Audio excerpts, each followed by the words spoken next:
Buenos días con todos. El día de hoy les presentaremos la fundamentación teórica. Integrantes: Leonardo Canga, Paola Chamorro, Gisela Isa, Jennifer Musso, Adriana Ponce y Pablo Ruiz. Comencemos con la definición y funciones de la fundamentación teórica. Definición. Según Hernán Sampieri y Méndez 2009, la fundamentación teórica es el paso de investigación que consiste en sustentar teóricamente el estudio, una vez que ya se haya planteado el problema de investigación. Ello implica exponer y analizar las teorías, las conceptualizaciones, las investigaciones previas y los antecedentes en general que se consideren válidos para encuadrar el estudio.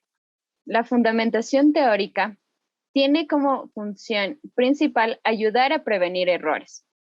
Orienta al investigador sobre cómo habrá de realizarse el estudio. Además, que es una guía para que el investigador se centre en su problemática. Documenta la necesidad de realizar el estudio, además que conduce al establecimiento de hipótesis y afirmaciones. Y por último, inspira nuevas líneas y áreas de investigación. Segundo, pasos para redactar la fundamentación teórica. Primero, entender el tema que se va a investigar. Para ello, ¿la información está presentada de una manera que tiene sentido? ¿Se puede entender de manera razonable lo que se está leyendo? Es decir, ¿esto tiene sentido y claridad? Segundo, actualización de la información. Para ello se debe utilizar material vigente, es decir, fijarse muy bien en las fechas de actualización de las páginas web y sobre todo apoyarse en fuentes primarias como libros, revistas, artículos científicos, entre otras. Tercero, confiabilidad de la fuente. Para aquello, es importante averiguar un poco más sobre el material que se está revisando y distinguir entre lo que es un hecho y una opinión. Diferencias entre hecho y opinión. Un hecho es una información que puede ser comprobada a través de la investigación.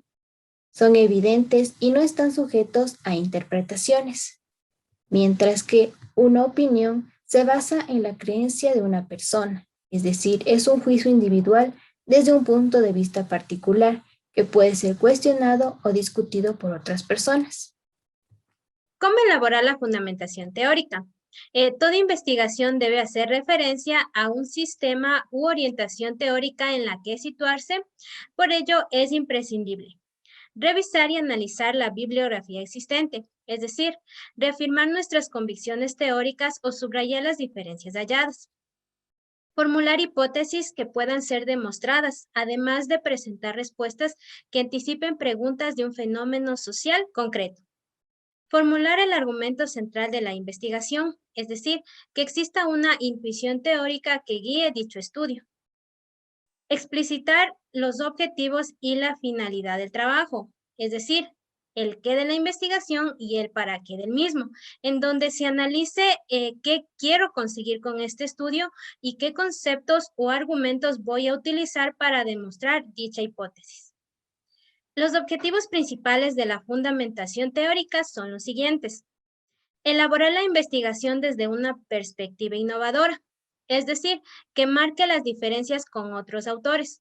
Situar el objeto de estudio dentro de un marco de conocimientos. Presentar un glosario de términos o ideas. Y otorgar fiabilidad o confiabilidad a la elección de una metodología, es decir, que justifique el uso de los instrumentos de medición, el proceso de recolección de datos y la forma de evaluar los resultados. 5. Partes de la fundamentación teórica. La fundamentación teórica está dividida principalmente en las siguientes partes. Como primero podemos hablar de un tema ya hablado anteriormente, que son los antecedentes bibliográficos, lo cual nos dice de todo documento o información que se tenga de una investigación previa que tenga que ver con el mismo tema de la investigación que estamos realizando. Asimismo, podemos hablar ya de la parte de lo que son la base legal o base teórica, la cual nos ayuda a ver toda la información que recopilemos de nuestro tema y así ver qué tan profundo hemos llegado en el mismo tema y qué conocimientos hemos adquirido en la realización del mismo.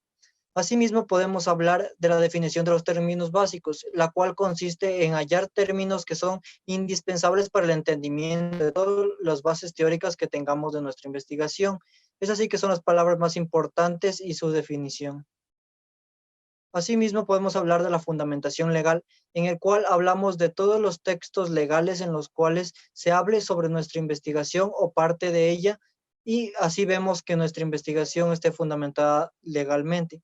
Y por último, la caracterización de variables, que es ver tanto las variables dependientes e independientes de nuestro tema y definirlas para ver cómo se van a desarrollar dentro del tema y también tener un entendimiento general de qué se relacionan las mismas. 6. Fuentes de consulta. Según Carrizo y Seinero, define a las fuentes de consulta como los materiales o productos originales o elaborados que aportan noticias o testimonios a través de los cuales se accede al conocimiento, cualquiera que éste sea. Las fuentes de consulta se dividen en tres: primarias, secundarias y terciarias. Las primarias se pueden considerar que son las más adecuadas para nuestra investigación. Se puede encontrar en libros, artículos, reportes de investigación. Las secundarias se pueden encontrar en diccionarios, enciclopedias y abstractos. Los terciarios los encontramos en catálogos, índices para encontrar fuentes primarias. Finalmente, concluimos con la aplicación de la fundamentación teórica. A continuación, presentamos el siguiente tema. Aplicación del aprendizaje basado en proyectos ABP en la asignatura de trigonometría de la Unidad Educativa Juan Montalvo en la ciudad de Quito, durante el año lectivo 2020-2021.